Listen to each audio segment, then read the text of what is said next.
أعوذ بالله من الشيطان الرجيم بسم الله الرحمن الرحيم.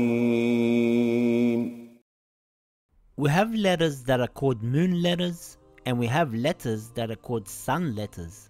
If there is an alif lam, and the lam has a sukoon on it, and after the alif lam there is a sun letter, the lam becomes silent. And then the sun letter takes a shadda. The shadda means you double the letter that it's on. For example, there is an alif lam before a sun letter. It appears to read al-shams. We silent the lam and add a shadda on the sheen, the sun letter.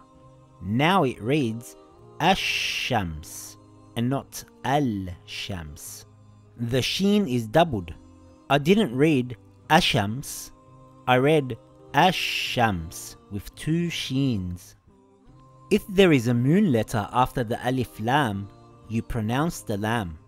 For example, it reads as al-qamar and nothing changes. So how are we going to remember all these letters? The Quran has made it easy for us. If you see an alif lam and the next letter has a shadda, it's a sun letter and the lam becomes silent. Let's do some examples. We see an alif lam and the lam doesn't have a vowel on it. The shadda has already been placed there for us. The lam becomes silent and it will read wad-duha and not wal-duha. Or another example, we see an alif lam and the lam doesn't have a vowel on it. We see a shadda after the lam. We know now it's a sun letter. So the lam becomes silent and we read it as wan-nahar and not wal-nahar. If you see an alif lam and the next letter doesn't have a shadda, it's a moon letter and nothing changes. For example, it says Alhamdulillah and nothing changes. Here are some more examples. Does the letter after the alif lam have a shadda?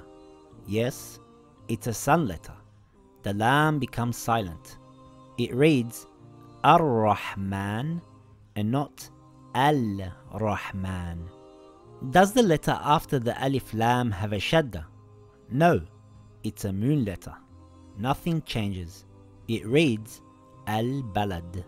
Once you get familiar with this rule, if Allah wills, you will automatically recognize what is a sun letter and moon letter, and be able to read other Arabic books which don't have the shadda there for you.